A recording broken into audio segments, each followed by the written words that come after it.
Udah jam berapa nih? Oke, 21.45. Udah cukup saya rasa ya. Baik, saya akan menyimpulkan dari materi LOA. Satu, ini bukan iman Kristen, intinya begitu. Dari dari namanya saja ini bukan Kristen karena menggunakan vibrasi.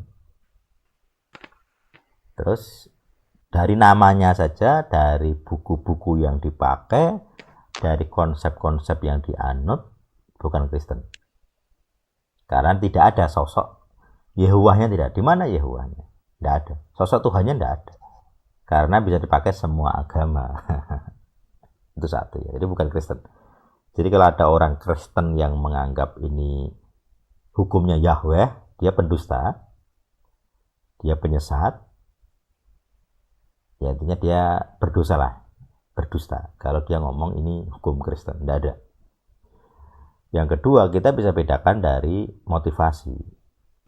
LOA hanya ingin hidup enak gitu aja. Iman bukan itu, bukan masalah enak tidak enak. Iman tidak seperti itu. Jadi iman itu bukan teologi kemakmuran, juga bukan teologi penderitaan. Jadi kedua penganut teologi ini sama-sama sesat gitu loh. Jadi ada beberapa reform yang penganut teologi penderitaan itu sesat. Orang karismatik penganut teologi kemakmuran itu sesat, sama sesatnya. Mereka saling mencap sesat gitu, tapi mereka sama-sama sesat sebenarnya. Nah ini memang, ya itulah sisi gelap pemuritan itu begitu. Terus dari sisi pengetahuan kita bisa bedakan, yang ketiga ya nih, dari sisi pengetahuan kita bisa bedakan orang-orang yang pakai LOA pasti lepas konteks. Cara nafsir ayat, ini LOA Kristen ya. Kalau nafsir ayat pasti tidak sesuai konteks, tidak sesuai bahasa asli, tidak sesuai kamus bahasa asli, itu pasti. Nah yang keempat, kita bisa tes para pengajar LOA, dites power, roh apa yang dibaliknya itu. Saya yakin demit itu ya, para pendeta, orang-orang percaya tapi demiten, di otaknya ada roh setan gitu. Jadi ketika dia ngomong LOA hukumnya Yahweh, roh apa yang di otaknya itu? Roh lain.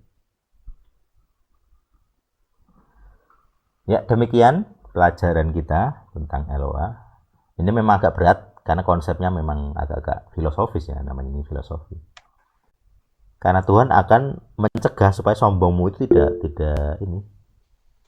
tidak nambah. Ada yang komen bangga dengan penderitaan. Iya, bangga dengan penderitaan itu juga sombong. Segala jenis kebanggaan bisa. Jadi teologi penderitaan itu begitu loh. Teologi penderitaan itu bangga dengan penderitaannya. Cuman lucunya begini sih, para penganut teologi penderitaan hidupnya enak-enak. Dari duit juga banyak, tidak selibat, punya pasangan gitu ya. Pekerjaan juga mapan, rumahnya bagus.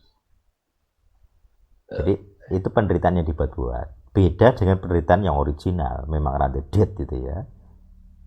Jomblo, rantai dead, tidak punya pekerjaan tetap, terus dirawat inap, rawat jalan depresi misalnya atau skizofrenia. Ada aku pasien itu ada yang begitu. Itu lebih menderita daripada penganut teologi penderitaan. Jadi kalau kita bangga dengan penderitaan pun itu salah. Bangga dengan kemakmuran salah. Satu-satunya kebanggaan yang diizinkan Tuhan adalah banggalah kamu mengenal aku, Tuhan. Itu aja. Kamu tidak boleh bangga yang lain. Apa yang kita banggakan itu bahaya besar. Nah, ini pesan yang ingin saya sampaikan dalam materi LOA. Orang LOA itu kan pengen bangga hidupnya enak. Intinya kan begitu sebenarnya mereka. Bangga hidup enak, bangga hidup menderita, sama-sama salah. Teologi kemakmuran sesat, teologi penderitaan ya sesat. Kepalsuan kerohanian. Itu jiwani sebenarnya. Paulus kan pernah bahas. Kekristenan jiwani itu bangga dengan penderitaannya. Bangga dengan derita jasmani. termasuk doa puasa. Jadi kalau orang doa puasa kemudian merasa rohani, itu bangga dengan penderitaan. Makanya kita nggak bangga dengan doa puasa. Nggak penting. Kita nggak bangga dengan kebanggaan saat teduh 365 kali setahun, nggak bangga.